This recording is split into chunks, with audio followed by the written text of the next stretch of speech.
ഈ ഒരു programme session committee ചെയർമാനായ സ്റ്റാൻലി മാതിരപ്പള്ളി അച്ഛൻ നമ്മൾ ചേരുകയാണ്. അച്ഛാ, വലിയൊരു അഭിമാന നിമിഷത്തിലൂടെ കടന്നു പോവുകയാണ്. എന്താണ് ഇപ്പോൾ തോന്നുന്നത്? ഇത് ഏറ്റവും വലിയൊരു സമ്മാനമായിട്ട് തോന്നുന്നത് ജൂബിലി വർഷമാണ് എന്നുള്ളതാണ്. ഈ ജൂബിലി വർഷത്തിൽ ഇത് വളരെ അസാധാരണമായ ഒരു കാര്യമാണ് നമ്മളെ സംബന്ധിച്ച്. എലീശോമ്മ, പ്രത്യേകിച്ച് വിവാഹം കഴിഞ്ഞ് വിധവയായ ഒരു സ്ത്രീ തന്റെ അനുജത്തിയോടും മകളോടും ചേർന്ന് ഒരു കോൺവെന്റ് സ്ഥാപിച്ചു എന്നൊക്കെ പറയുന്നത് വളരെ അസാധാരണം. അതിനു മുമ്പൊക്കെ സംഭവിച്ചിട്ടുണ്ട്.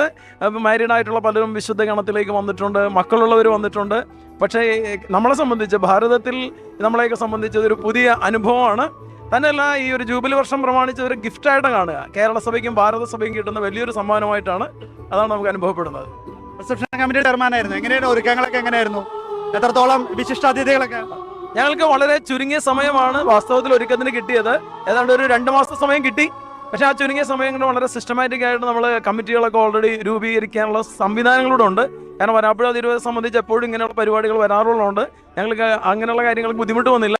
ആ കിട്ടിയ സമയം കൊണ്ട് തന്നെ ഞങ്ങൾ റിസപ്ഷൻ കമ്മിറ്റി എന്ന നിലയിൽ ഞങ്ങൾ ഏറ്റവും ആദ്യം നമ്മുടെ ക്ഷണിക്കപ്പെടേണ്ട അതിഥികളുടെയൊക്കെ ലിസ്റ്റ് തയ്യാറാക്കിയായിരുന്നു. എല്ലാം പെട്ടെന്ന് നമുക്ക് ചെയ്യാൻ സാധിച്ചു. വളരെ ഭംഗിയായിട്ട് ചെയ്യാൻ സാധിച്ചു. ബിഷപ്പ്മാരെല്ലാവരും തന്നെ ഇന്നലെ എത്തിച്ചേർന്നു. VIPs എല്ലാം. നൂൻഷിയോ മാത്രമാണ് ഇന്ന് എത്തിയത്. ബാക്കി എല്ലാവരും ഇന്നലെ എത്തിച്ചേർന്നത്. ഇപ്പൊ ആരാണ് വരാനുള്ള കൃത്യം 4 മണിക്ക്? ഇപ്പൊ എല്ലാവരും തന്നെ വന്നിട്ടുണ്ട്. നമ്മുടെ മുഖ്യ കാർമ്മികന്മാര്, പ്രത്യേകിച്ച് കാർഡിനൽസ്, നൂൻഷിയോ, അവരെല്ലാവരും ആർച്ച് ബിഷപ്പ് ഹൗസിലുണ്ട്.